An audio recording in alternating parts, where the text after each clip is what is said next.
I work nights at a lighthouse in Maine. That's the first mistake. Nights are different out here. Too still, too open, too hungry. I sit in the keeper's chair most evenings, the wooden arms smoothed by generations of hands before mine.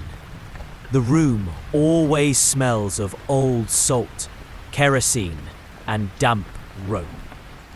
If you close your eyes long enough, you can hear the ocean breathing against the rocks below. It doesn't sound like water. It sounds like something waiting. You probably think of lighthouses as lonely, peaceful places. Quiet towers meant to guide ships to safety. That's the story we tell the tourists. But the real work, it's not just about light and storms. It's about what comes because of the light. I didn't know that when I took the job, but I learned quick. The tower itself is tall, bone white against the black Atlantic sky, with a spiral staircase that groans like a throat clearing. Every time you set foot on it, the lamp, my lamp, they tell me, is a massive Fresnel lens. A glass crown that takes your breath away when it spins. And every time it turns, it drags shadows across the walls like things alive. At first, I thought it was just tricks of the light. Dust in the lens, fatigue in my eyes, the usual. But the shadows don't move like dust, or like tired eyes would make you see. They twitch, they hesitate, they notice. The first time it happened, I'd only been on shift a week. The lamp clicked on with its familiar low hum, the gears whining. I sat back in my chair, sipping bitter coffee that had gone lukewarm hours ago, when I felt something strange. Not heard, not seen, felt. Like the air around me had pressed in. Then the first shadow appeared. It slid along the far wall, tall, thin, with arms too long to be a man's. I thought maybe another keeper had come up behind me, but when I turned, no one was there. Just empty stairs, curling down into the dark. I told myself it was my imagination, but here's the problem. Imagination doesn't follow you. This one did. Every time the lamp rotated, throwing its beam out to sea, the shadow came back in a slightly different place. One sweep, near the desk. Another, closer to the window.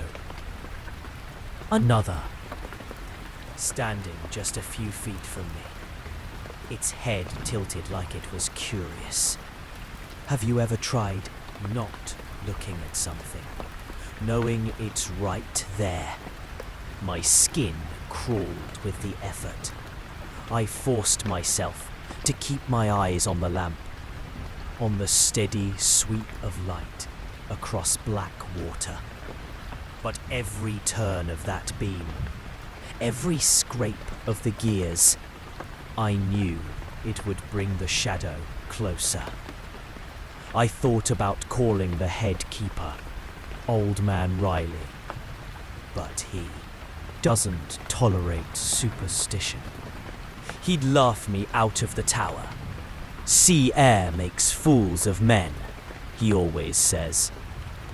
Maybe he's right. Maybe I was a fool. But fools don't sweat cold in the dead of winter.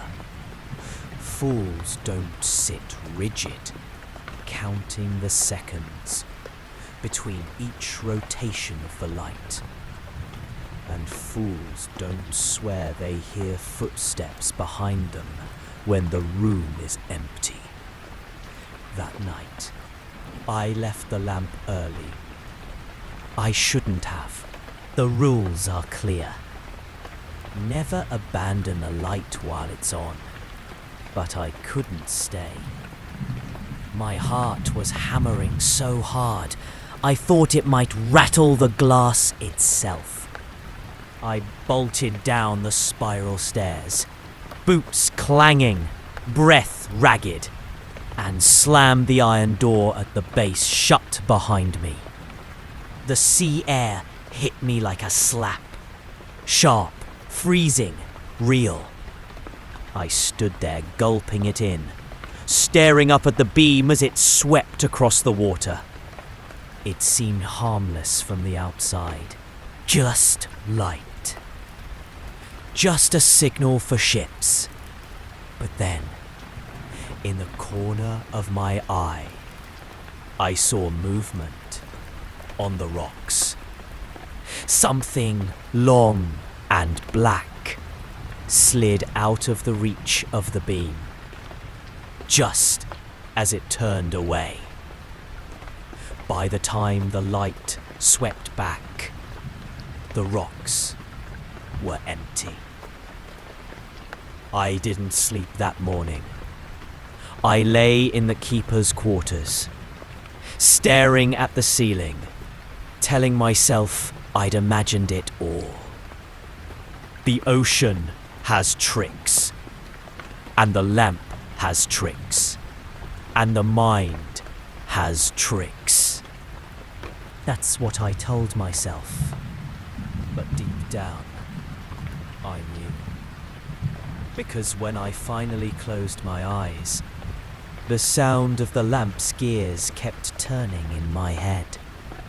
And in the space between rotations, I swear I heard footsteps, slow, deliberate, climbing the spiral stairs again. And when I woke, the iron door at the base of the lighthouse was unlocked. I told myself it was nothing, a draft, a mistake. Maybe I hadn't turned the key fully.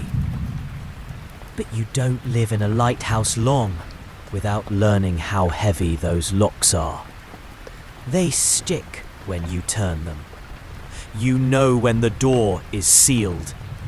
That morning, I stared at the door, still swaying slightly in the sea wind, and felt the first real crack in my stomach. It wasn't just fear, it was knowing I couldn't prove anything, and that proof would have been the only thing keeping me sane. Riley was already awake, frying eggs in the tiny galley. The smell of grease filled the cramped room. He gave me a look over the pan, one brow raised. "You look like hell," he said. I forced a laugh. Didn't sleep. Get used to it. Night shifts chew a man up. Coffee's on the stove. He didn't ask why my hands were shaking when I poured a cup. Didn't ask why my boots were still damp from pacing outside until dawn. Riley had been in this tower for 20 years. If anyone knew about the shadows, it was him. But he said nothing, just scraped eggs onto his plate and chewed like an old dog. And I wondered, was silence his way of warning me? That night, I tried again. I told myself I wouldn't spook so easy. The lamp needed tending, and my wages depended on it. The air was colder, sharp enough to sting my nose as I climbed. Each step up the iron staircase echoed like a hollow drumbeat, bouncing back at me, as if someone else followed just a step behind. I refused to look back. Up top, the lantern room was all glass and shadows. I lit the wick, pumped the kerosene, watched the Fresnel lens blaze to life. The first sweep out across the water always feels holy, like a blessing, like a prayer cast to the horizon. But inside the room, with the gears grinding and the beam swinging, it feels like a curse, because the shadows came back. Not just one this time. The first clung to the far wall again, arms dangling, head cocked like before. Then a second bloomed into being near the desk. Thicker, shorter, but twitching like it was caught mid-step. Each rotation pulled more out of the dark. 3, 4.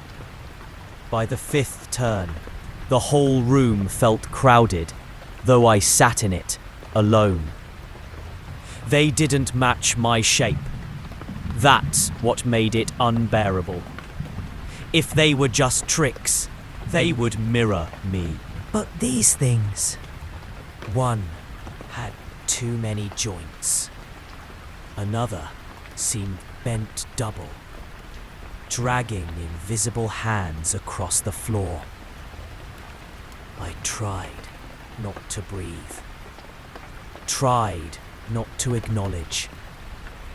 My father always told me as a boy that looking too long at something you don't understand is the same as inviting it closer. But how do you ignore shadows that breathe with you? The lamp's gears stuttered. Just once, a quick hitch in the sweep, like something resisting the spin. And in that instant, when the light paused, the shadows didn't. They took a step closer. I stumbled back, knocking my chair into the wall, heart slamming in my chest. When the beam resumed, they were still in their new places. Closer, nearer, waiting. Jesus Christ, I whispered. My voice cracked the silence, and in the echo, I heard something else. Not my voice. Another. A whisper, so soft, it was more vibration than sound. It came from the stairwell. I moved fast. Down the stairs, lantern clutched in my fist, boots thundering until I hit the base and shoved the iron door shut again. The lock clanked, sealed, but the whisper came through anyway. Like breath seeping under the crack, it followed me to the keeper's quarters. I shoved a chair under my door, as if that could stop it. Riley was snoring down the hall, completely unaware, and I sat awake there, whole night staring at the walls while that whisper rose and fell. Sometimes it sounded like words, but not in English. More like the sea speaking through broken glass. Sometimes it sounded like laughter. Sometimes like weeping. By dawn, it had faded. Riley found me with my face in my hands at the kitchen table. He set his mug down beside me with a grunt. "You'll burn yourself out." I wanted to tell him every word, but something about the way he sipped his coffee, the way his eyes didn't quite meet mine, told me he already knew. And he wasn't going to say it. That night, I swore I wouldn't go up. But the rules are the rules. Without the light, ships die on the rocks. And what's worse, a guilty conscience from a wreck, or facing shadows you can't name. I chose the shadows. Halfway up the stairs, I stopped. Because I heard footsteps already moving above me. I froze on the staircase. The metal railing was cold beneath my hand. My lantern's glow painting weak circles against the stone. The sound was unmistakable. Bootsteps, heavy and deliberate, pacing above me in the lantern room. But Riley was asleep. I checked. I'd heard him snoring as I left the quarters. The footsteps stopped the moment I did. You ever try holding your breath when your body is begging for air? That's what it felt like. Every nerve straining, lungs on fire, praying the silence wasn't listening back. I waited. 10 seconds. 20. The tower groaned around me as the Atlantic wind shoved at its bones. Then, faint as sea foam, the steps started again. This time, coming closer. Downward. I bolted. Not down, but up. My only thought was to meet whatever waited for me head on, rather than let it corner me in the narrow stairwell. The lantern rattled in my hand as I charged the last flight, breath tearing ragged in my throat. When I burst into the lantern room, it was empty. The glass walls curved around me, the Fresnel lens already lit, beams swinging over black ocean. The lamp was turning. I hadn't lit it. And there they were. Not 2 shadows this time, not 5.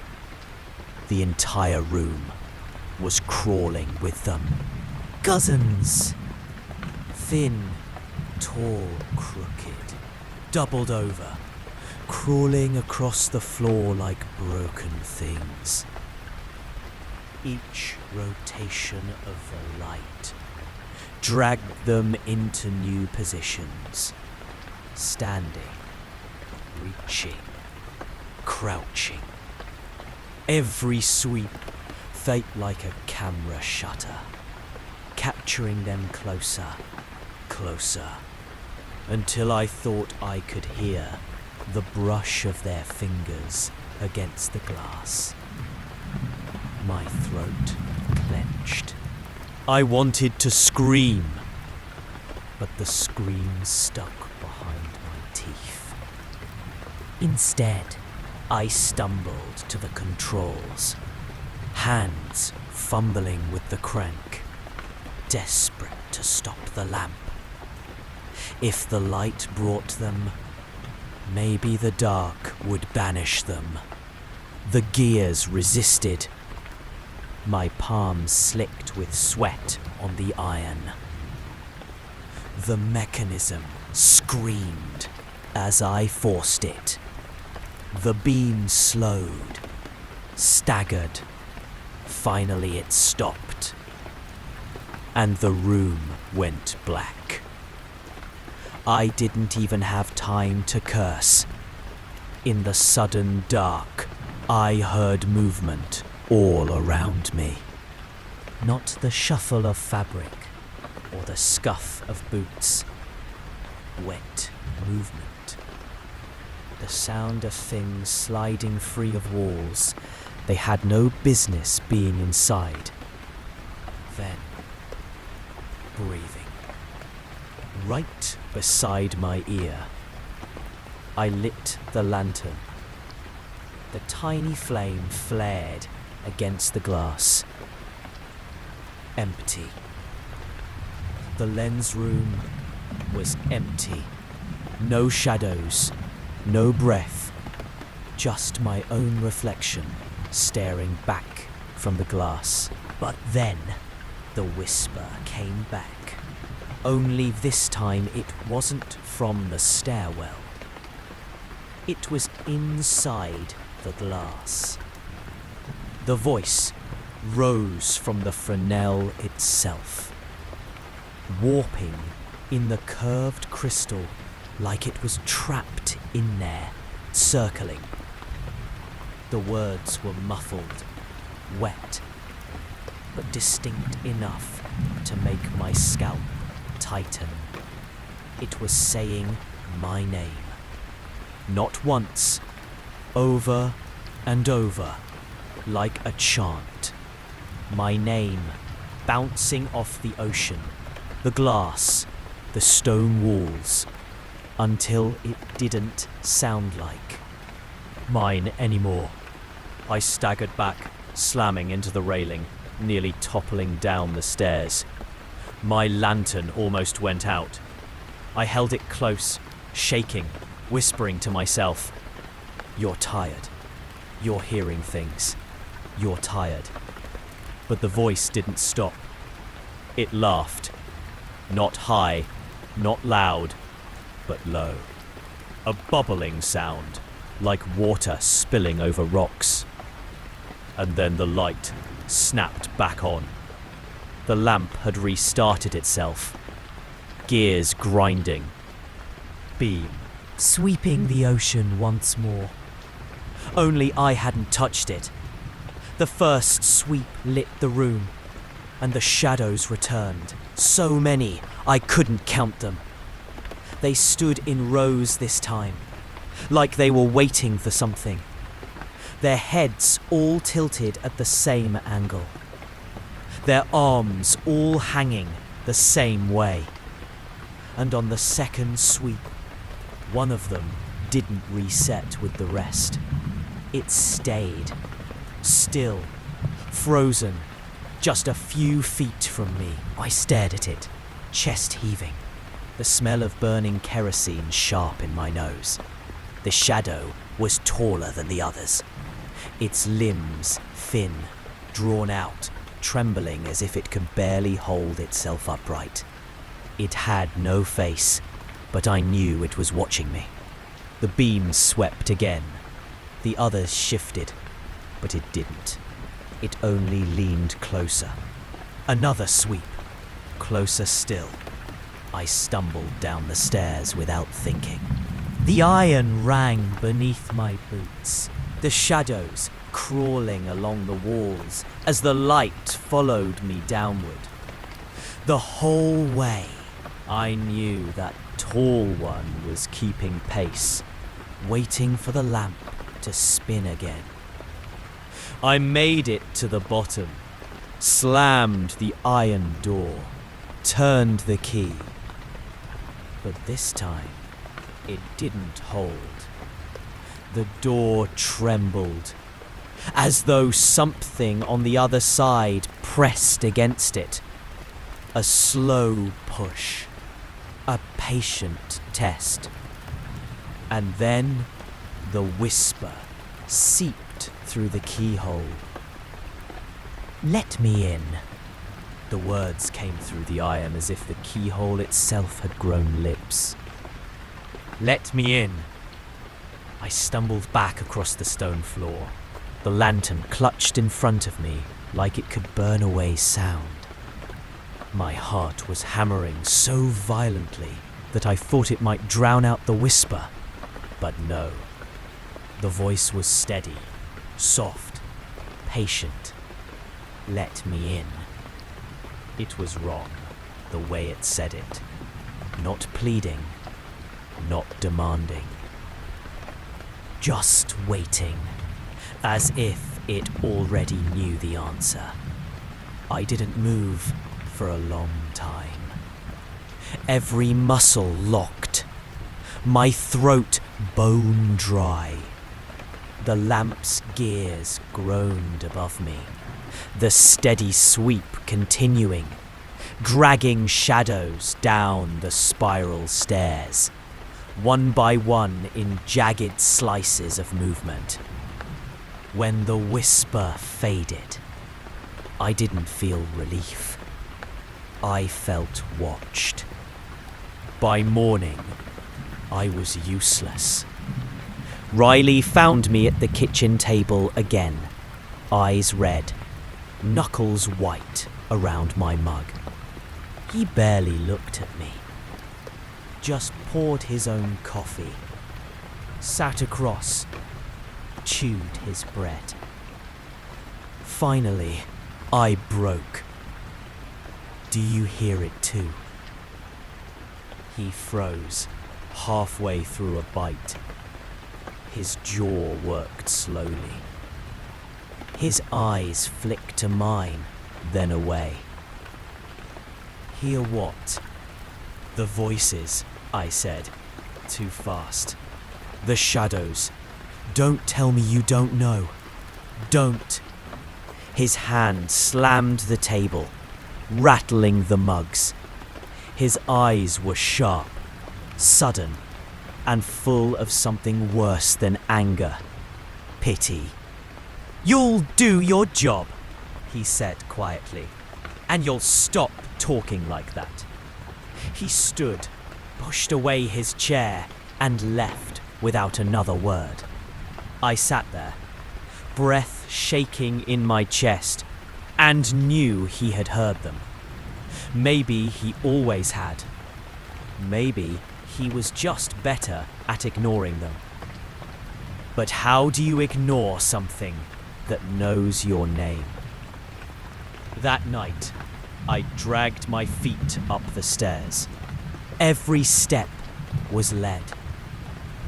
The lantern room felt tighter, smaller, the glass pressing in from all sides.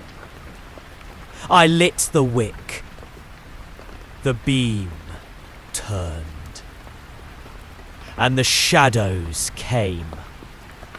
I watched them spread across the walls. Bodies bending, limbs jerking. The tall one was there again, waiting in its same place. Closer than it should have been, after only a few sweeps. But something was different this time. They weren't just moving with the light anymore. They were moving between sweeps. Slowly, like they thought I wouldn't notice. When the beam passed, their limbs shifted an inch. Their heads turned, their hands stretched, my throat closed. I gripped the railing so hard, my knuckles cracked. The lamp groaned louder. The gears weren't right, grinding like teeth. The whole lens shuddered. I thought it might collapse, shatter the glass, leave me blind in the dark. But that wasn't the worst part. The worst part was when I saw Riley's shadow among them. At first, I didn't believe it. My brain rejected it, shoved it aside. But the shape was his. Broad shoulders, the crooked set of his neck. I knew it. He'd been alive downstairs when I climbed the stairs. Yet here was his shadow, swaying with the rest, face turned toward me. "Riley?" I whispered. The shadow's head tilted. Just like the tall one, I nearly bolted. But something in me froze instead. Curiosity, maybe. Or stupidity. I lifted my lantern higher, brought its glow closer to the shadow on the wall. And for the briefest second, the light didn't reveal Riley at all. It revealed something using his shape. Thin, wet. Eyes that weren't eyes at all, but empty sockets where seawater dripped. The beams swept again. It was only shadow once more. I ran. Down the stairs. Breath ragged. Lantern swinging.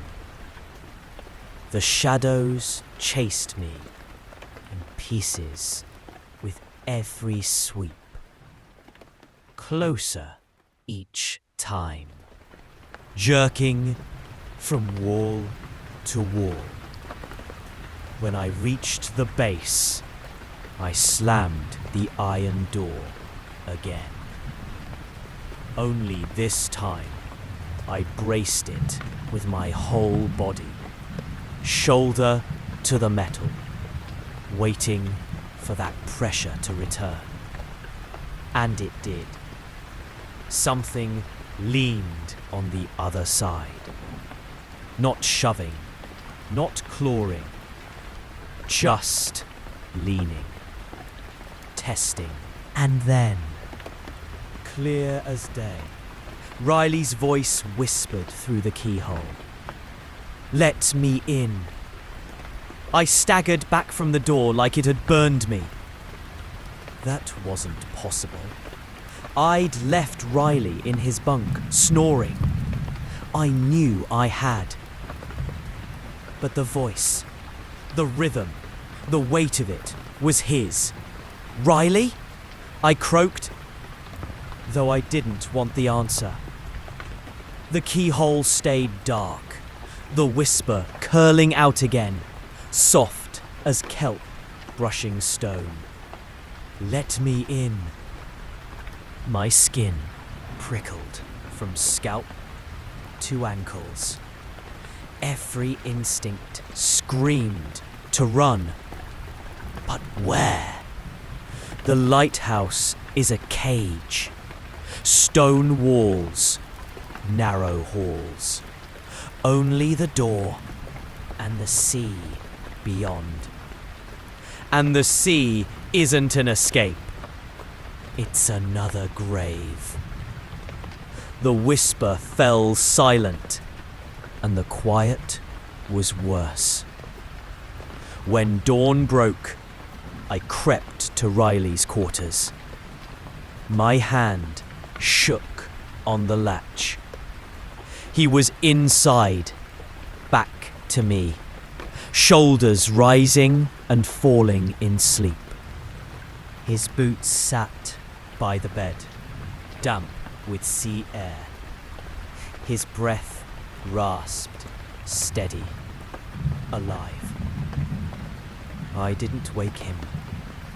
I couldn't. What if he turned and his eyes were those black, dripping sockets again? Instead, I went outside. The air was sharp, gulls wheeling overhead. The sea stretched endless, grey as iron, the rocks slick and jagged below. I thought the daylight would help. It didn't. Because that's when I saw them, far out on the horizon, just beyond the reach of the lamp's sweep were shapes. Dozens, maybe hundreds. Tall, thin, black against the grey. At first I thought they were driftwood or masts. But they weren't swaying with the tide. They were standing, upright, waiting. I blinked and they were gone. But the dread stayed, heavy as lead in my stomach. That evening, Riley caught me staring at the horizon. His face was weathered stone, unreadable, but his eyes were sharp. "You saw him, didn't you?" he muttered. The words hit me like a shove. "So you know." He looked away, jaw working. "Keep the lamp burning. That's all that matters." "That's not an answer," I snapped. My voice cracked, my hands trembling. "What are they? What comes with the light?" Riley turned on me then, sudden, fierce. His teeth bared like a cornered animal. "You think the light keeps men safe?" His voice was a hiss. "It don't. It calls, always has, always will." I opened my mouth, but he shoved past me, muttering, "Best not to ask what you can't turn away." The old man's silence had always been heavy, but now it was crushing. That night, I climbed the stairs slower than ever. Each step felt like it might drop me into the dark sea below. The lantern room smelled of oil and brine, stronger than before, as though the sea itself had seeped inside. When I lit the wick, the beam swept out, and with it, the shadows returned. This time, the tall one was already waiting by the railing. Too close. Its head bent, arms dragging like ropes of seaweed. The others shifted with the light, twitching, crawling, folding themselves into impossible shapes. But the tall one never moved with the sweep. It stayed. I backed toward the stairs, lantern trembling in my grip. And that's when I heard Riley's boots on the steps below, climbing. Slow, steady, the sound echoing in the hollow throat of the tower. My stomach knotted. "Riley," I called, voice too thin.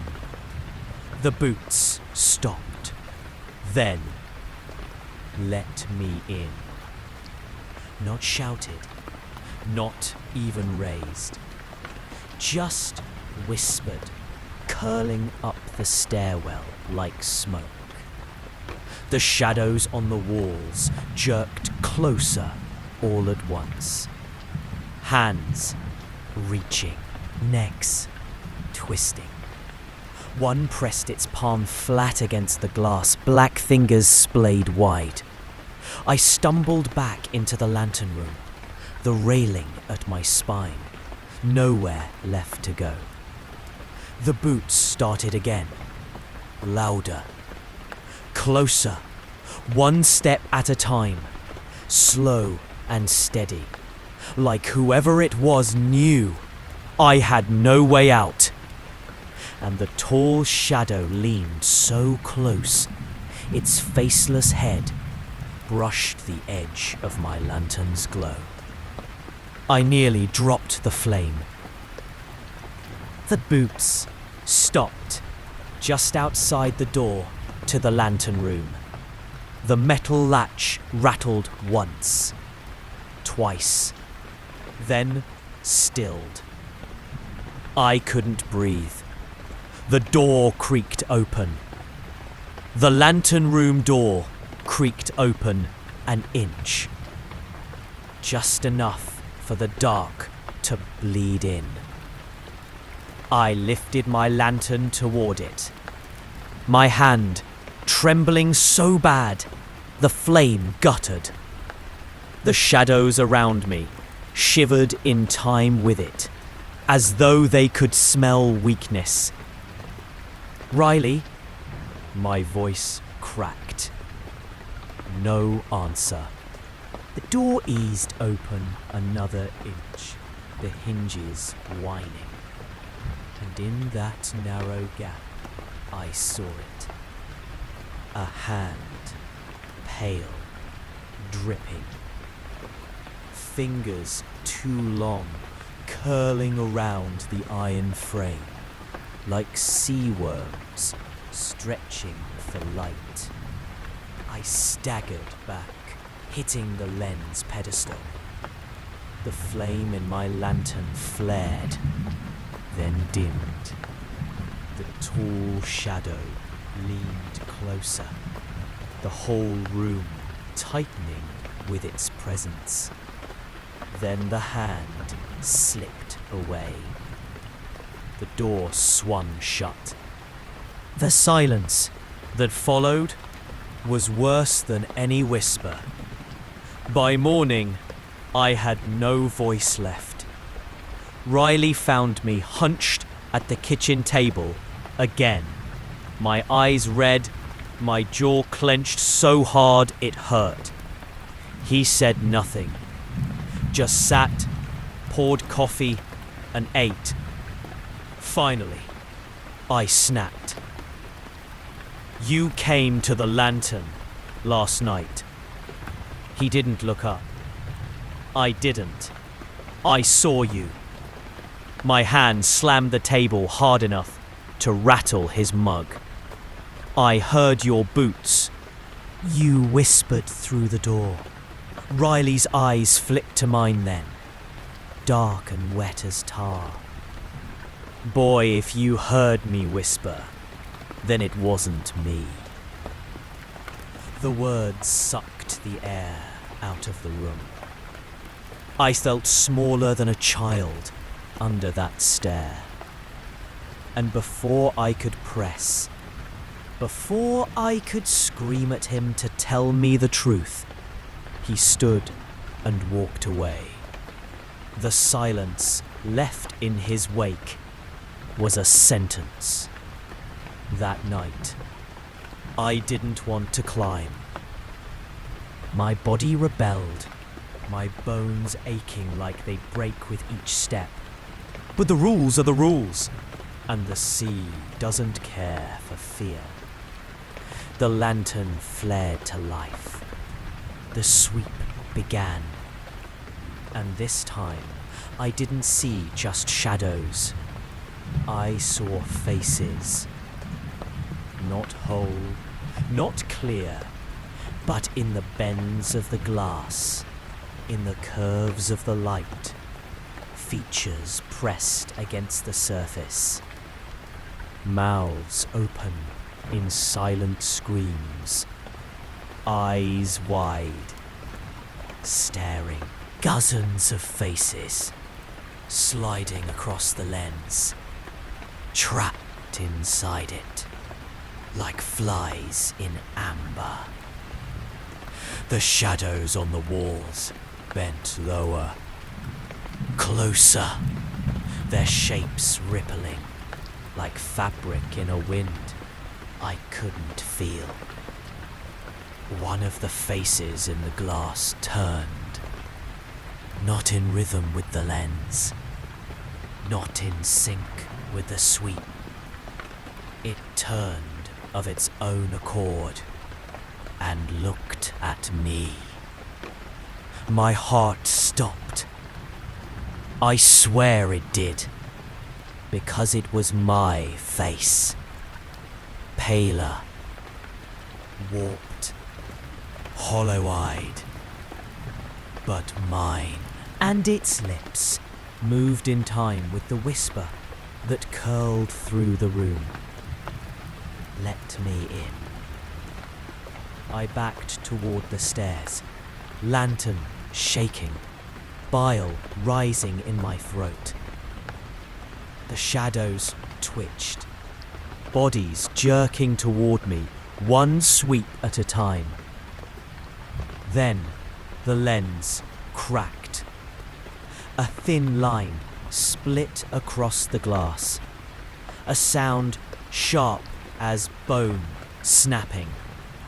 The whole tower shuddered with it. Faces pressed harder against the lens, mouths distorting, eyes bulging. The whisper rose into a chorus, low, many-throated, desperate. Let us in.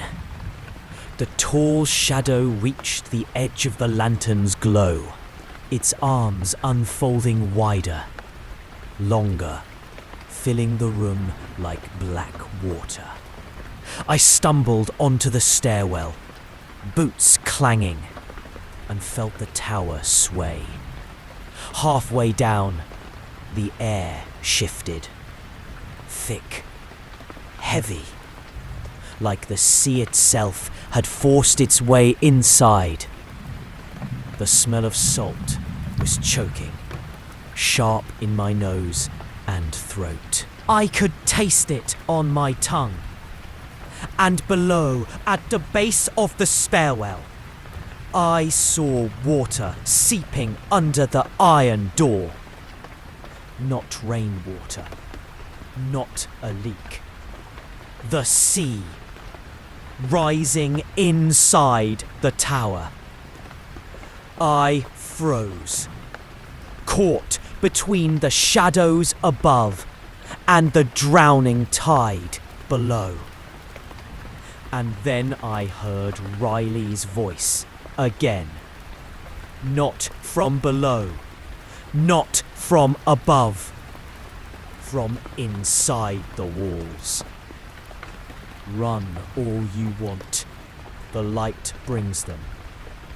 The water rose fast, black and cold, swirling over the stone floor at the base of the tower, licking higher with each second. The smell of it, rotten fish, rusted metal, something far older, choked the stairwell. I climbed. I didn't think. I just climbed. Up, up, boots slipping on damp iron, lantern banging against the railing. The higher I went, the louder the whispers grew. A dozen voices tumbling over each other like waves against rock. The shadows pressed closer with every sweep of the light. I could feel them now, not just see. Their chill brushed against my skin, a damp cold that clung like seaweed. One of them leaned so close I swore it passed through my arm, my flesh buzzing, burning cold where it touched. I nearly dropped the lantern. At the top, the lantern room was chaos. The crack in the lens had spread into a spiderweb of fractures. With every rotation, light splintered wildly, casting shadows in directions that made no sense, crawling across the ceiling, the floor, even spiraling up into the air like smoke. And the faces inside the glass were screaming now, not silent anymore. Their mouths opened, and sound poured out. Thin, shrill, like gulls tearing each other apart. I clapped my hands to my ears, but the noise burrowed into my skull. My own reflection in the glass was screaming too, its mouth stretching wide, eyes dripping salt water. The shadows pressed closer, closer, filling the room until I could barely move. The tall one bent low, its faceless head inches from mine. Its hand lifted, stretching out, fingers bending in ways they shouldn't. And then, behind it, I saw Riley. Not his shadow, him, standing solid, in the corner of the lantern room, face pale in the fractured light. His eyes were wide, mouth trembling, as if he'd been standing there the whole time. "Riley!" I gasped. He shook his head once, hard. "Don't speak to them!" His voice was hoarse, raw, as if torn from his throat. The shadows hissed at the sound, a ripple of anger through their ranks. The tall one tilted its head toward him, then back to me, as though asking me to choose. "Keep the light burning," Riley said, louder, now his voice nearly breaking. "No matter what you see, don't let it go out." The lens groaned. Another crack split the glass, sharp as a gunshot. The faces inside writhed, mouths gaping. The shadows surged. And in the roar of it all, I understood. The light didn't just bring them, it kept them here, like moths pinned under glass. If the lens shattered, they'd be free. I clutched the lantern tighter, backing toward the pedestal. My skin crawled with shadow touch, whispers clawing at my ears. Riley was still in the corner, trembling, eyes wide with a fear I'd never seen in him before. "Help me!" I shouted over the din. But he didn't move.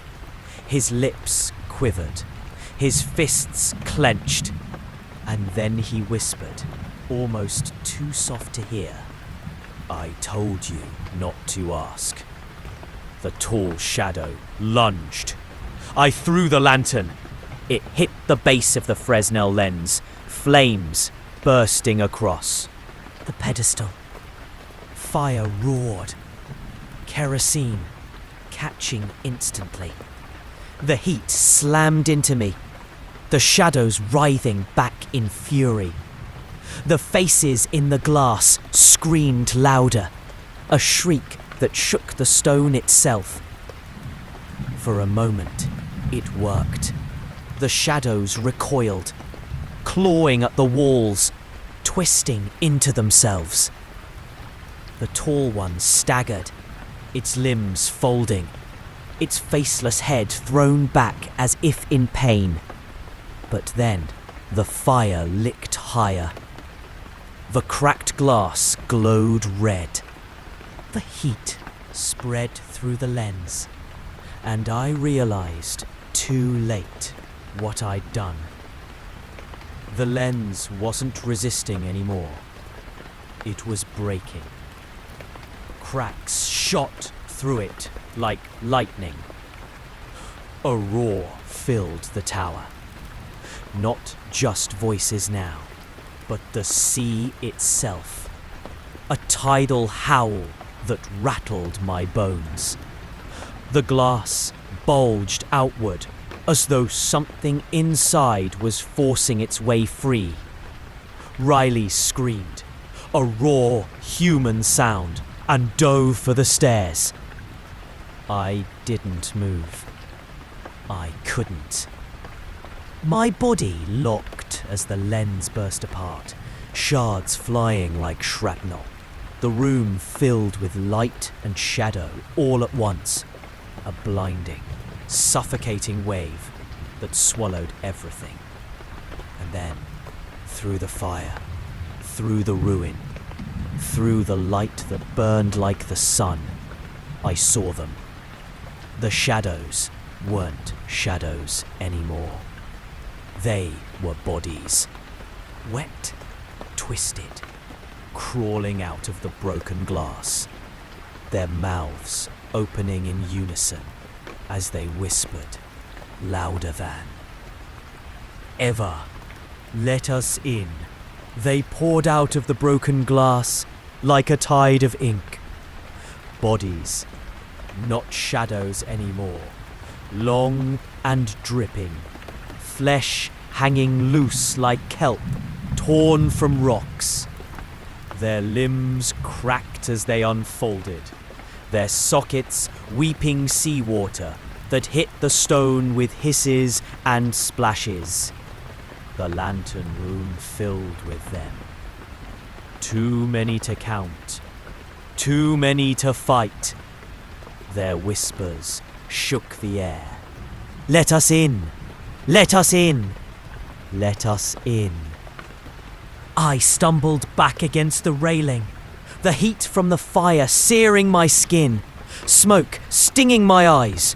Riley's footsteps pounded down the stairs below, his voice bellowing something I couldn't hear over the roar. And still I didn't move, because one of them, the tallest, the first I had ever seen, was right before me now. It leaned so close I could see water streaming from the emptiness where its eyes should have been. And when its mouth opened, a rush of salt air blasted against my face. You are ours. The words weren't whispered this time. They were spoken, loud, clear, final. My legs buckled. The railing dug into my spine. Behind me, the sea thundered against the rocks. For a heartbeat, I thought of throwing myself over, ending it all in the water. Better to drown in salt than to be taken by these things. But then, something strange happened. The fire, my fire, spread higher across the pedestal, licking at the fractured lens. And as it burned, the shadows screamed. The faces in the broken glass twisted in agony, shrieking with voices that clawed at my skull. Light and fire together were hurting them. I don't remember making the choice. I just moved. I grabbed the nearest shard of glass, blood spilling across my palm as I hefted it like a weapon. I plunged it into the tall shadow's chest, though it had no flesh to pierce. It screamed anyway. The sound was like every gull on the coast shrieking at once. Its body folded in on itself, collapsing into smoke. Then nothing. The others staggered back, their whispers faltering. Fire licked higher, devouring oil, glass, the old wood of the lantern room. For a moment, I thought I'd won. Then, the tower shuddered. The fire was spreading too fast, too hot. The stone cracked, mortar splitting. Below, the sea roared louder. The entire lighthouse groaned, as if the ocean were trying to rip it down. I ran down the spiral stairs, smoke choking me, heat biting my heels. Riley was somewhere ahead, screaming for me, though his voice was faint, distant, already swallowed by the chaos. The water was rising inside, Each step splashed. The bottom of the tower was already flooded waist high. I plunged through it, the cold shocking me to the bone, dragging at my legs as though hands gripped my ankles. Riley was at the door, straining against it, his face wild. "Help me!" he roared. I shoved beside him. Together, we forced the iron door open, the sea crashing against it. We spilled out onto the rocks as the tower above us howled. And then it happened. The lighthouse collapsed. The entire structure split apart in a thunder of stone and flame, falling into itself, swallowed by the sea. The beam died. The fire hissed out. And with it, the whispers stopped. The silence that followed was enormous, terrifying. The only sound was the surf slapping the rocks and my own ragged breath. Riley lay beside me, chest heaving, his eyes wide and glassy. He didn't speak. Maybe he couldn't. We watched together as the ocean swallowed the last of the tower. They called it an accident later. Said the lamp overheated, the old stone gave way. Riley wouldn't speak. I didn't either. What was there to say? That the shadows had come to life? That the sea had tried to climb inside? That I saw my own face screaming at me from the glass? No. People don't want truth. They want stories.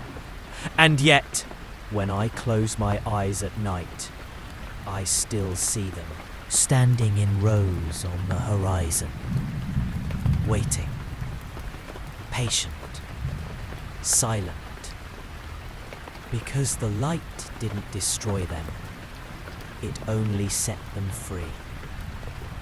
Sometimes, when the wind is right, I hear the whisper seep through the cracks in my room, soft as ever. Let us in. If you ever see a beam sweep the ocean at night, don't follow it. Don't even look at it, because once the light touches you, the shadows will never leave.